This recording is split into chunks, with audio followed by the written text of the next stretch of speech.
Baş sponsor Azərbaycanın ilk özəl təcili tibbi yardım xidməti Referans ambulansdır.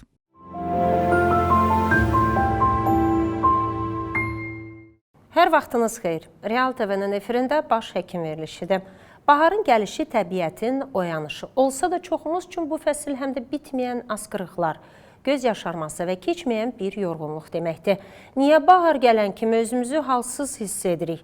Allergik rinitlə adi soyuq dəyməni necə fərqləndirməliyik? Bədənimizin çiçək tozcuqlarına verdiyi bu sərt reaksiyadan necə qoruna bilərik? Bugün studiyamızda Referans Poliklinik Nəsimi filialının allergologu Dr. Nicat Əfəndizadə ilə həm bahar allergiyasını, həm də bahar yorğunluğu adlandırılan o məlum halsızlığı müzakirə edəcəyik. Xoş gördük Nicat doktor. Təşəkkür edirəm dəvətimizi qəbul edib gəldiyinizə görə və elə təbii ki, bahar allergiyasından danışaq. Əslində, allergiyanın növləri çoxdur, saysız dərəcədə. Amma ən çox yayılan və bir çoxlarda yenə bahar gəldi, yenə allergiyan başlayacaq, bu sözləri daha tez-tez eşidirik. Salamlayıram mən də ilk növbədə sizi. Təşəkkür edirəm dəvətiniz üçün. İnşallah aparacağımız söhbət bizi dinləyənlər, izləyənlər üçün faydalı olacaqdır. Çox düzgün məqama toxundunuz. Yazın ilk gəlişi, hətta yaz başlamadan öncə fevral ayından etibarən bu şikayətlər artıq büruzə verməyə başlayır. Bəzi şəxslər artıq gileylənməyə başlayırlar. Burunda qaşınma, sulanma, asqırma, tutma şəkilli, gözdə sulanma. Bu şikayətlər artıq onların polen allergiyası olduğu anlamına gəlir və bunu bir məqamda var ki, ayırd etmək lazımdır. Çox adam çəkilir yana ki, aha, qrip olub mənə də keçər.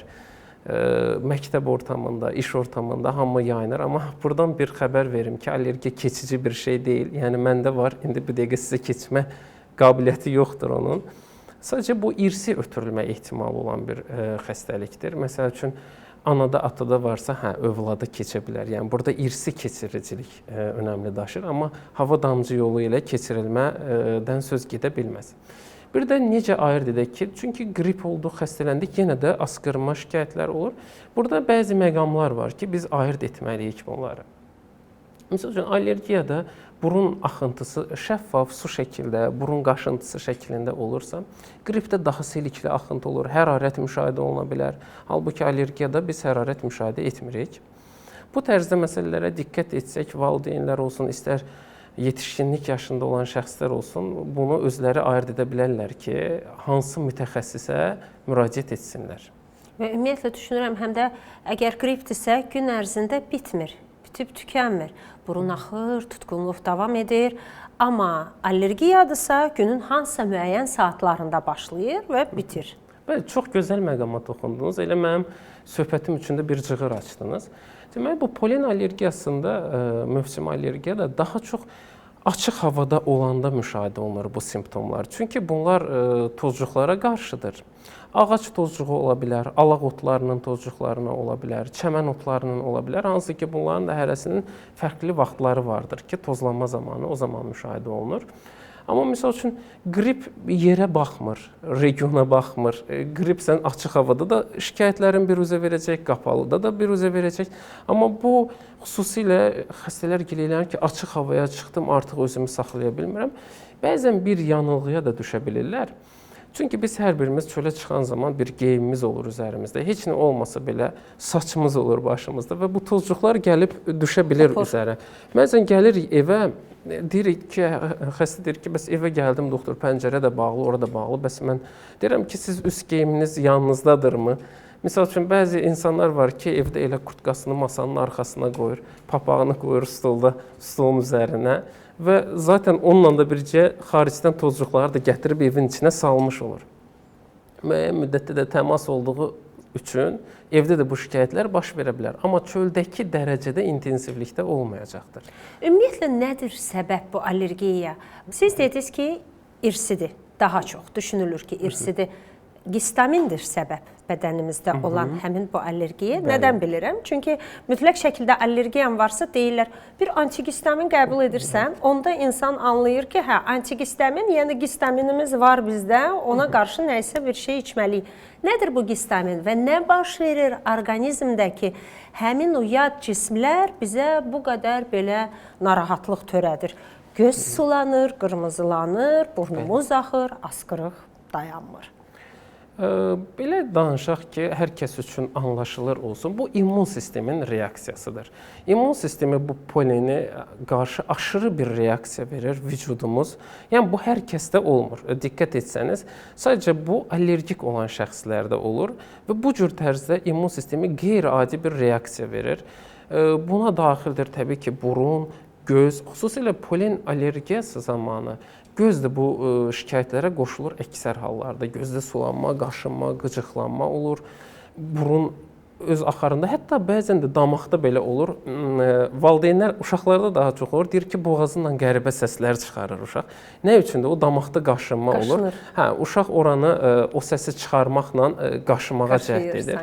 Bəli, bəzən də hətta quru öskürəyə və digər səbəblərə də şikayət səbəb ola bilər. Hətta burunda tıxanıqlıq da müşahidə oluna bilər. Bir sözlə desək, bu bizim immun sistemin verdiyi qeyri-adi bir reaksiyadır. Allergik şəxslərdə olur və ilk öncə sualın başında da qeyd etdiyiniz kimi bu irsəndə ötürülmə ehtimalı var. Hətta belə bir rəqəmlər də qururlar ki, məsəl üçün atada, anada varsa bu şikayətlər, övlada keçmə ehtimalı daha da yüksək olur. Hər fərddən birində varsa biraz daha aşağı olur faiz, 29-30 faizlərdə. Heç yoxdursa o demək deyil ki, atada, anada yoxdur, mənim övladımda olmayacaq. Orada da bir 13% bir rəqəmini qoyublar ki, yenə də valideynlərdə olmadığı təqdirdə bir 13% ehtimal da var ki, bu biruzə versin. Bir də burada meydana çıxma periodu da çox önəmlidir. Yəni bu əsas biz indi danışdığımız yaz allergiyalarında. Bu daha çox başlama adətən məktəb yaşlarından başlama ehtimalı var. Daha erkən yaşlarda çox az təsadüf olunur. Çünki bunun başlaması üçün sensibilizasiya prosesinin olması lazımdır. Bu tibbi termindir. Çox da tibbi terminlərə boğmaq istəmirəm dinləyənləri. Çünki daha açıq olaq. Yəni bir növ daha çox təmas olduqca hər il növbəti ildən reaksiyalar daha da şiddətli olur, daha da biruzə verir. Gələnlər deyir ki, mən keçən il belə deyildim, indi daha pisəm. Hər il onu tərif edirlər. Yaşa dolduqca özünü daha sərt biruzə verir İldən əslində. Mən elə onunla bağlı istərdim deyim. Çünki ətrafımda yeri gəlmişkən özüm də daxil. Son 5 il bundan öncə heç vaxt allergiyanın nə olduğunu bilməmişim. Və mənim ətrafımda da elə bir insanlar var ki, deyirlər ki, daha gənc yaşlarında ümumiyyətlə allergiya nədir bilməmişik. Amma illər sonra bu gəlib. Bu demək, o deməkdir ki, bizim immun sistemimiz zəifləyir və yaxud da əsəbmi, stresmi, qidalanmağımızmı, o immun sistemini zəiflətdikcə artıq orada elə allergiyanın özü də baş qaldırır. Çox maraqlı bir məqama toxundunuz. Ümumiyyətlə allergologiya yeni nəslin bir ixtisasıdır. İmmunologiya üzərindən öyrənilir. Deməli, biz artıq burada bir hipotez var, gigiyenik hipotez. İldən keçdikcə müəyyən təmizlik qaydaları üzərində görülən sərtləşmələr artıq misal üçün də immun sisteminin zəifliyi deyil, yanlış işləməyidir. Misal üçün antisanitar, yəni təmizliyi aşağı olan, inkişafdan qalmış ölkələrdə yaşayan fərdlərdə immun sistemi davamlı şəkildə mübarizə aparır. O bakteriya ilə, bu virusla və onun belə deyək də vaxtı olmur ki, bədən səthində immun sistemi allergik tərzdə bir reaksiya versin. Davamlı mübarizə aparır. Amma o ki, gigiyenik yerlərdə yaşayan, təmiz mühitdə yaşayanlarda artıq immun sistemi mübarizə aparmağa bir komponent tapmır və başlayır özü ilə mübarizə aparmağa. Yəni, əslində bu da bir, sizin üzərinizdə demirəm, bəzən yanlışlıqla immunosupressiv və yaxud da ki, immun sistemi artıran dərman preparatları verirlər ki, bunun qarşısını alaq. Heç bir rolu yoxdur, xüsusilə də immun sistemi artıran immun modulyatorlar verirlər ki, immun sistemi artsan, belə reaksiya verməsin. Bu, immun sisteminin zəifliyi ilə bağlı olan bir reaksiya deyil. Deyil, əslində. Bəli. Ümumiyyətlə, biz hansı analizləri verməliyik ki, məhz bunun bahar allergiyası olduğunu bilək. Çünki hər halda bayaq da qeyd etdim, allergen sayı hesabı yoxdur. Qida var, qeyri-qida var və yaxud heyvanın tüklərinə var və s. və ilaxır. Sadalıqdıqca bitmir.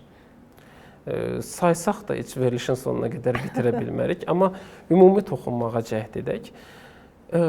Allergik xəstəliklərdə müayinə üsulu müalicənin belə deyək də daha böyük faizini təşkil edir. Biz müayinə metodu ilə dəqiq səbəbkarı tapdığımız zaman müalicə etmək daha rahat olur və daha köklü olur. Və bizim mərkəzimizin referans klinikasında mövcud olan bir sıra analizlər var, hansı ki biz o analizlər vasitəsilə təyin edə bilirik. Buna tənəffüs paneli olsun, Alex testi olsun, hətta molekulyar səviyyədə Alex testi vasitəsilə allerginin proteininə qədər biz təyin edə bilirik. Elə bir imkanımız var əlimizdə. Sual verə bilərsiniz ki, təyin etdik, bəs sonra nə olacaqdır da? Çünki bəzən elə qulaqdan eşitmə, qonşu məsləhəti ilə, ixtisası olmayan, dostum belə dedi, rəfiqəm də belə oldu. Məsləhətinə bir antihistamin preparat ən rahat yoludur, içdim. Amma burada belə bir halla qarşılaşırlar ki, içdim, saxladım, eyni şey. Çünki dərman içildiyi müddət ərzində effektlidir. Dərmanı saxladıq 24-48 saat sonra şikayətlər təkrar büruzə verəcək. Çünki allergen elə yenə də sən yanında daşıyırsan, yenə də ətrafındadır, sən onu çıxarmadın, ona qarşı immun sistemini müalicə etmədin. Bunun üçün də təkrarçılıq olsa da analizlə təyin edirik və səbəbkar allergenə qarşı spesifik müalicə metodları vardır ki, hansı ki həmin müalicə vasitəsilə siz bu problemi kökündən aradan qaldıra bilərsiniz. Bir də indi bəlkə də növbəti suallarda siz toxunsanız mən danışaram. Sual ortaya çıxır ki, biz bunu müalicə etmədik. Nə olacaq? Yəni nə fəsadlaşması ola bilər ki? Allergik rinit özü hətta bu fenotiplərinə görə ayrılanda iki yerə ayrılır. Yüngül, orta ağır. Yəni orta ağır, yəni tam ağır deyilmir də. Orta ağır. Amma bunun biz orta ağır olaraq qalmağa davam edirsə, bu sonralar artıq bizim həyat fəaliyyətimizi geri salır. Sənin iş fəaliyyətini geri salır, yuxu pozğunluğuna səbəb olur, uşaqlarda konsentrasiya pozğunluğuna səbəb olur. Hətta valideynlər gəlirlər ki, mənim uşağım o birisindən geri qalır, çünki konsentrasiya problemi var, oxumağını algılamaqda problem var və bu kimi şeylər davam etdikcə yavaş-yavaş bu proses yuxarı tənəffüs yollarından düşür aşağı tənəffüs yollarına və bronxial asma kimi bir fəsadla qarşılaşa bilirlər. Onun müalicəsi daha çətindir, həyat fəaliyyətinə daha ağır təsir edir, boğulma, təngi nəfəslik, öskürək və artıq problem bir idisə olur 2 problem və əvvəlki problemdən də qat-qat daha ağır problem, daha çox da həyat fəaliyyətini geri salan problem. Təşəkkür edirəm. Doktor, bizim sponsor məlumatımız olacaq, sonra davam edəcəyik. Azərbaycanın ilk özəl təcili tibbi yardım xidməti referans ambulans 7/24 hər bir vətəndaşımıza xidmət göstərməkdədir.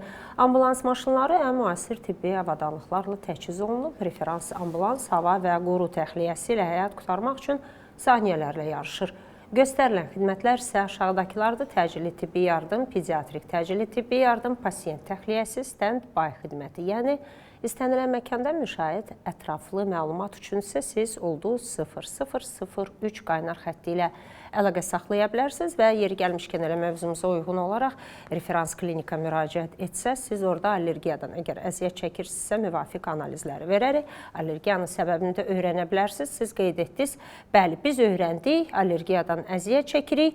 Hər halda bahar allergiyasının da daha az səviyyəli bizim həyat tərzimizə təsir göstərəcək bir məqamları var. Daha pis və daha pis. Bu bahar allergiyası da anafilaktik şoka səbəb ola bilərmi? Allergiyadan boğula bilərikmi? Və nə edək? Hansı dərman vasitələri bizə daha uyğundur? Burada həmin o antihistaminlərdir və yaxud inqalyatordur, nebulizerlərdir. Nə məsləhət bilirsiniz? Aktual sualdır. Bundan əvvəlki sualda toxunmağa çalışdığım bir məsələ vardır ki, hansı ki, biz artıq yavaş-yavaş həyat fəaliyyətinin gerilədiyini, müəyyən proseslərin yavaşladığını görürük və bu artıq prosesin dərinləşdiyindən bizə xəbər verir və bu dərinlik get-gedə növbəti səfərlər daha ağırlığa səbəb olacaq.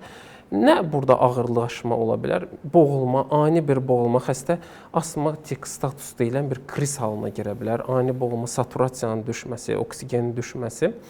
Bu halda təbii ki, belə deyək də, biz hər zaman tövsiyə edirik, xüsusilə də əgər ekran vasitəsilə bunu tövsiyə ediriksə, ilk növbədə təcili tibbi yardım vasitəsilə və yaxud da ən yaxın bir tibbi mərkəzə müraciət etmək, vəziyyətdən çıxarılmaq. Çünki bunlar antihistamin preparatlarla qısa zamanda mümkün olmayacaq. Burada dəqiqələr, saniyələr böyük rol oynayır. Herhalde hormonal artıq preparatlara ehtiyac Bəli, o da bir duyulacaqsa. parçadır, amma hormonal preparatların təsir müddəti gec başladığı üçün burada adrenalindən söz gedə bilər.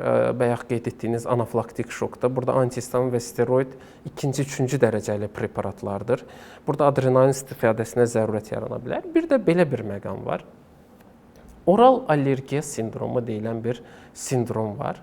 Hansı ki, bu polinoz baş verən, yəni mövsümi allergiya baş verən şəxslərdə müəyyən qidaları yeyəndən sonra ağızda, dildə, boğazda qaşınma olur və bunlar onu tam anlamırlar. Misal üçün, ağac tozcuqlarına qarşı allergiyası olan şəxslər bəzən diqqət etmir, armud yeyən zaman, alma yeyən zaman görür ki, dildə, boğazda qaşınma var.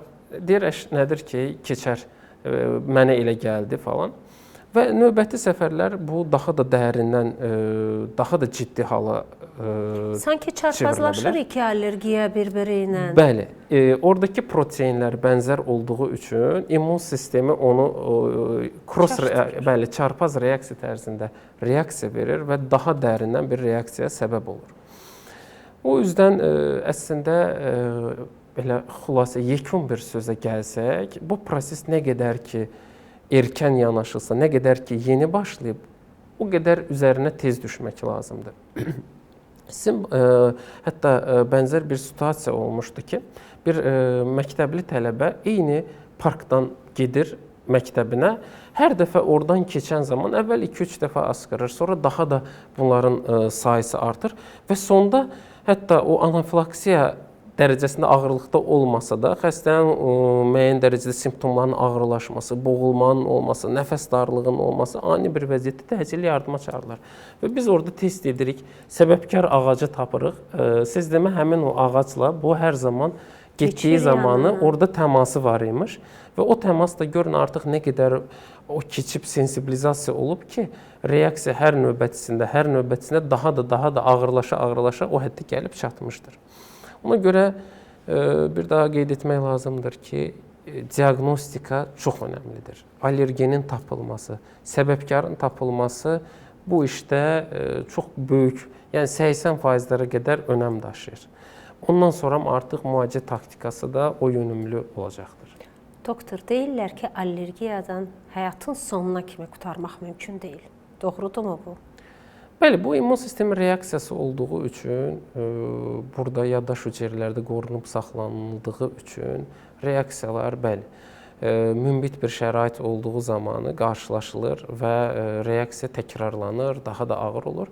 Sadəcə bizdə bir immun terapiya deyilən bir metod vardır.